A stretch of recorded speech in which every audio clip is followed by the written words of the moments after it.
Hey, salut à tous, bienvenue à Question Auto, j'espère que vous allez bien. On continue l'essai de la Hyundai Ioniq électrique et on va regarder à l'intérieur.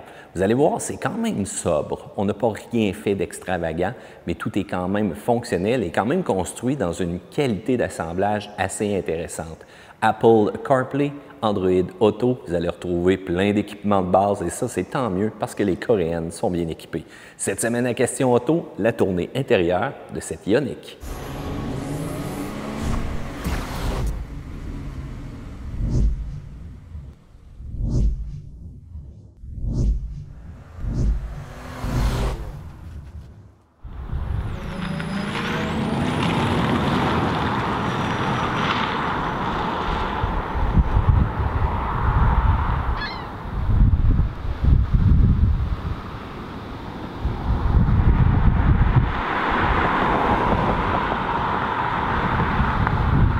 Ouvrons la portière de la Ioniq électrique, modèle SE, avec un groupe d'options donc pour climatisation nordique. Et je trouve que quand même l'intérieur est assez stylisé. C'est quand même très bien ce qu'on retrouve. On a tenté de faire des motifs cependant un peu sur les bancs. Ça, c'est typique véhicule électrique. Mais qualité de finition, qualité d'assemblage qui est au rendez-vous. Hyundai s'améliore de plus en plus présentement. J'aime quand même bien. Qualité des matériaux, qualité des cuirettes. Les boutons aussi. La conception donc des différents tissus, voire même les appliqués qu'on a fait, les stylisés un peu métalliques qu'on a fait, eh bien, on a pensé donc à la conception un peu écologique. On a utilisé quand même des éléments là, qui sont très intéressants. Toujours avec une réflexion du futur. Donc, une assise qui est un peu courte cependant au niveau des sièges quand on prend place à bord. Pour le reste, j'aime bien la finition, j'aime bien l'écran.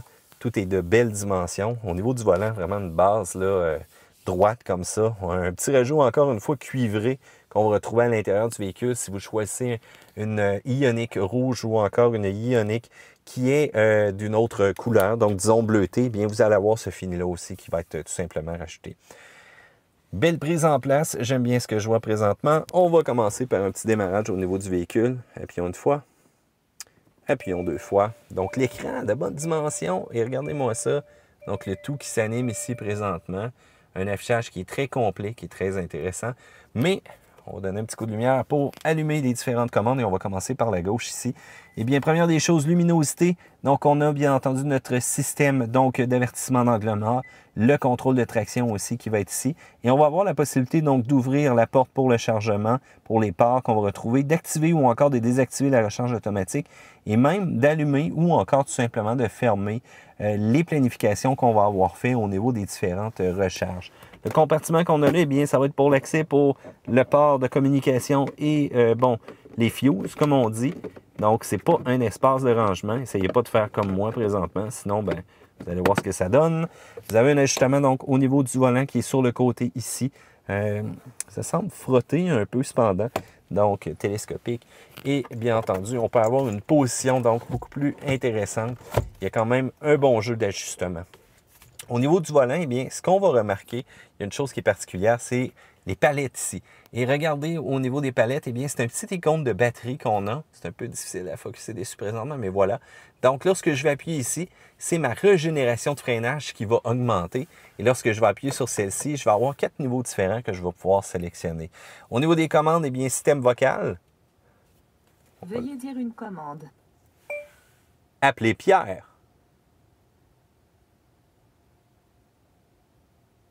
Je ne sais pas quelle Pierre qui va trouver cependant. 4. Résultat trouvé. Ah, bien. Veuillez dire le numéro de ligne que vous voulez appeler. Et c'est quand même pas si pire. Donc, on a quand même eu un système qui a répondu rapidement. Lorsqu'on regarde ici les différents modes aussi qu'on peut sélectionner, et vous voyez donc le mode s'afficher directement ici à l'intérieur de mon tableau de bord. Donc, que ce soit la radio Bluetooth ou encore tout simplement la syntonisation donc du satellite, c'est directement par ici que ça va se passer. Vous avez le volume facilement ajustable, prochaine musique. Lorsqu'on appuie ici sur le bouton, on tombe dans le menu téléphonique ici. J'aime beaucoup la facilité avec laquelle on peut utiliser donc le système multimédia qu'on a présentement. Dans les boutons que je vais retrouver à droite, donc Cruise Control que je peux activer ou désactiver. Et ce que j'aime bien, donc c'est mon affichage central. Donc quand je vais sélectionner le Cruise, vous voyez, ça l'affiche aussi. Donc un affichage différent, très bien en couleur, c'est bien précis. Les menus, donc, s'accèdent en appuyant sur le bouton ici. Ce que je vais avoir comme possibilité, je vais commencer par le premier. Voilà, le premier ici. Je vais avoir donc la moyenne de ma consommation en kWh par 100 km. Bon, bien entendu, là, ça a été remplacé par mon temps de charge. Consommation instantanée, mes informations de conduite A, mes informations de conduite B, ma vitesse en km/h et je vais avoir mon flux d'énergie selon l'activité de la voiture aussi qui va être affiché ici. Lorsque je vais passer dans le second menu, eh bien, c'est l'affichage GPS de mes destinations. Je vais avoir aussi mes différents réglages que je peux choisir, tant au niveau de ma conduite assistée, les alertes de circulation, les sons que je vais pouvoir donc ajouter de ce côté-là. Je peux même aussi, on va remonter ici, changer les configurations de porte, le verrouillage automatique, les lumières au niveau des délais. Donc, c'est quand même un menu très complet qui me permet de personnaliser ma voiture exactement comme je le veux. Donc, c'est beau, c'est très stylisé et vous allez voir, il y a un moyen de changer aussi cet affichage-là. Donc, Eco, Power, Charge. Donc ça va être vraiment un peu un indicatif au niveau soit de ma régénération de freinage, mon accélération ou encore de ma conduite éco. Et directement sur le côté ici, donc en mode très clair, on a l'indicatif de batterie. Qu'est-ce qui reste au niveau de la charge? J'aime beaucoup l'affichage, ça fait clean, ça fait intéressant. Et du côté dernier, ce qui est toujours intéressant, c'est regarder. Si j'active donc les essuie-glaces, vous allez le voir directement dans l'affichage ici, même au niveau des affichages de vitesse, au niveau des essuie-glaces, c'est quand même bien. On a vraiment fait un excellent travail au niveau de l'affichage complet. Belle prise en main intéressante, même la finition partout ici sur le tableau de bord. Encore une fois, le petit côté cuivré qu'on va retrouver ici là, aux alentours. J'aime beaucoup ce que je vois présentement au niveau du véhicule. Donc, allons-y avec FM, AM. Je vais baisser le son, m'assurer qu'il n'y a pas rien qui éclate présentement. Donc, radio extrêmement facile à maîtriser. Système qui répond. Un très bon système aussi. On va avoir quand même une bonne puissance au niveau des haut-parleurs. Il ne faut pas oublier qu'on en a 8. Eh bien, c'est le système de son Infinity. Puis quand on craint que le son un peu... Intéressant, j'aime bien. C'est encore mieux aussi quand on va brancher donc un appareil téléphonique ou encore vraiment un appareil avec un fil qui va nous donner la meilleure qualité possible. Donc, encore une fois, au niveau de la syntonisation, au niveau des catégories, au niveau même de l'enregistrement dans des stations satellites, lorsque je remonte dans mes premières mémoires, j'ai une possibilité d'enregistrer et de reculer un peu dans les différentes tunes qu'on a eues avant, et ça, c'est quand même très bien. Si j'y vais ici en bas, donc j'ai un bouton média que je peux sélectionner, je vais tomber vraiment en mode Bluetooth présentement sur mon appareil, et comme vous avez vu, le son va être le dernier son que j'ai laissé. Des fois, ça peut faire des sauts. Je peux changer les tracks, je peux accéder donc à la carte aussi, donc la carte vraiment du système, un petit délai au niveau du chargement, et je peux accéder à mes différentes configurations téléphoniques. Donc, je peux composer, je peux aller dans mes différents contacts ou encore les favoris qui vont avoir été sélectionnés présentement. Configuration setup, plein de possibilités encore une fois. Et regardez les grandes touches, c'est facile, c'est pas compliqué. Un petit peu de réactivité cependant, mais c'est quand même bien. Étant donné qu'on a un véhicule électrique, on va regarder le bouton qu'on a ici présentement, c'est EV. On va appuyer et vous allez remarquer que ça va changer le menu pour m'amener vraiment un menu typiquement électrique. Ma portée, donc je vais voir exactement une carte avec où est-ce que je peux me rendre. Donc grosso modo, ça me marque 246, 200 km là, puis 160.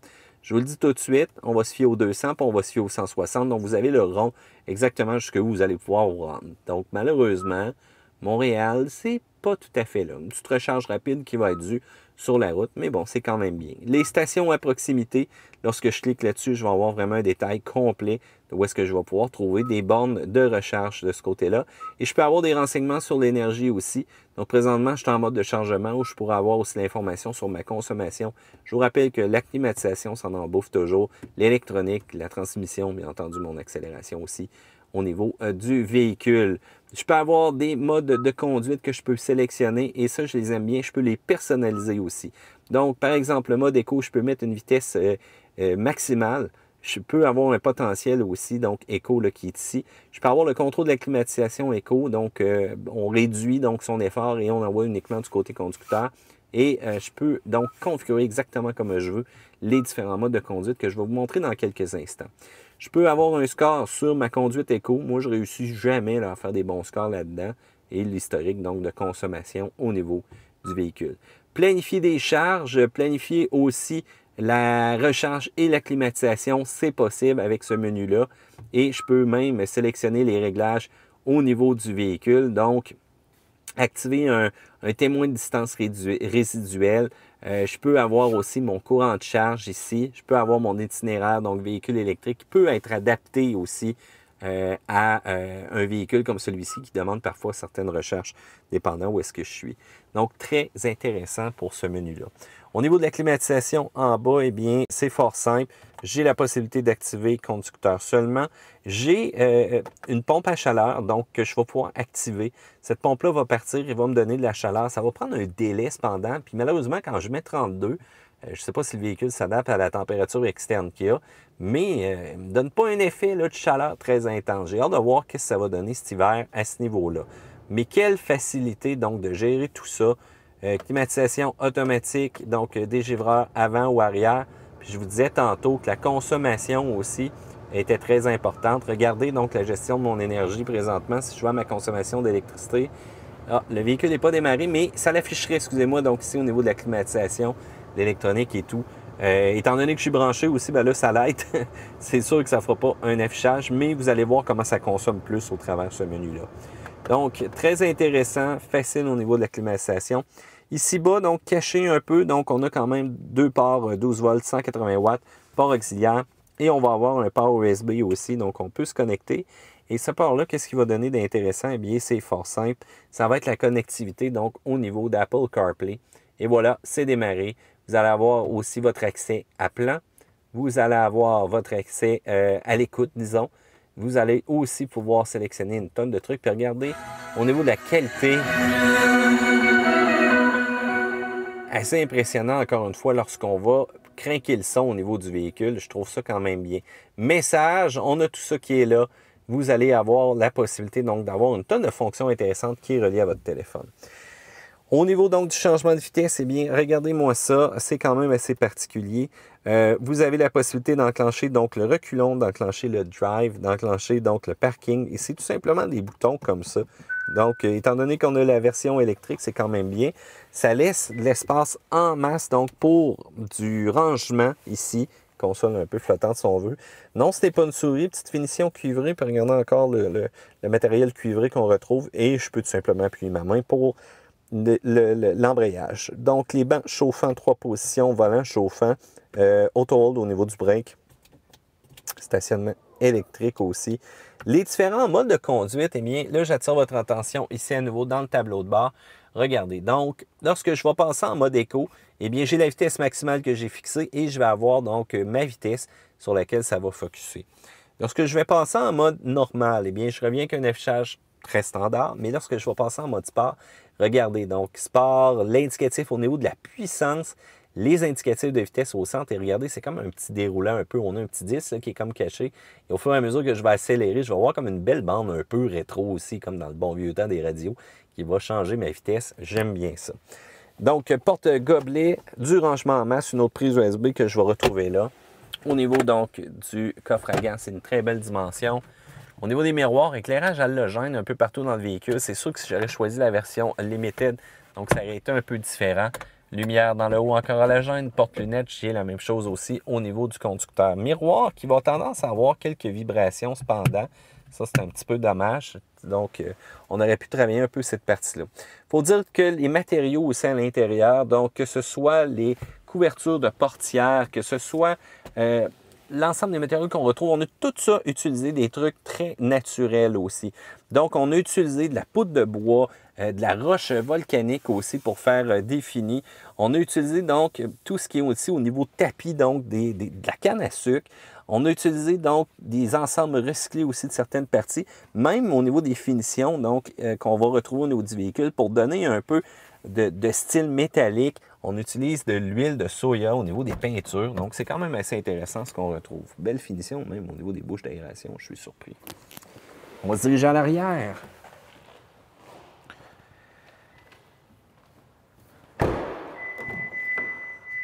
À l'arrière, belle ouverture de porte, de la place en masse. On n'aura pas de port USB ou quoi que ce soit. Pas de rangement en arrière du banc du conducteur. Au niveau du passager, oui, on va avoir un genre de filet.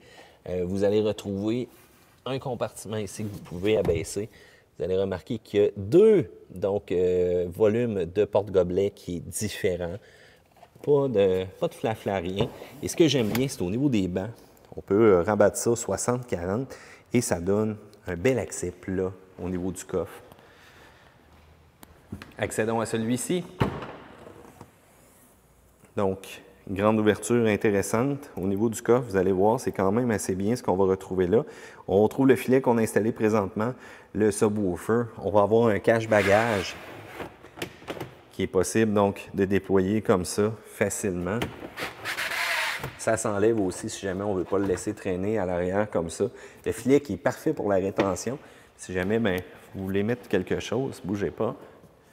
Je vous amène mon petit sac de la borne. N'oubliez pas que vous avez un beau sac transportable, quand même assez résistant pour la borne. Donc, si jamais vous voulez la placer à l'intérieur. Au niveau de compartiment sous la partie du coffre, eh bien là, c'est sûr qu'on retrouve la plaque. Et on va trouver une trousse, donc pour les pneus. Malheureusement, pas de pneus de secours. Et on a quand même un peu de rangement là, situé en dessous de ça, qui est quand même intéressant pour le véhicule. Au niveau du compartiment moteur, je vous rappelle qu'on a une mécanique électrique uniquement qui va vous offrir quand même une bonne capacité au niveau du couple. Regardez-moi ça. Ça sent la technologie. Donc, pour mettre du lave-glace, on n'a pas le choix de verrouiller le capot. Facilement accessible. Ne cherchez pas de l'huile, vous n'en aurez pas. Batterie quand même, donc pour l'ensemble des différents accessoires qu'on va avoir ici. Et vous allez retrouver différentes composantes. Je dois dire que je ne ferai pas ma mécanique moi-même avec un véhicule comme ça. Mais je dois dire que je trouve quand même l'intérieur intéressant. Un beau design et surtout de la technologie. Pour le prix, là, je suis quand même épaté.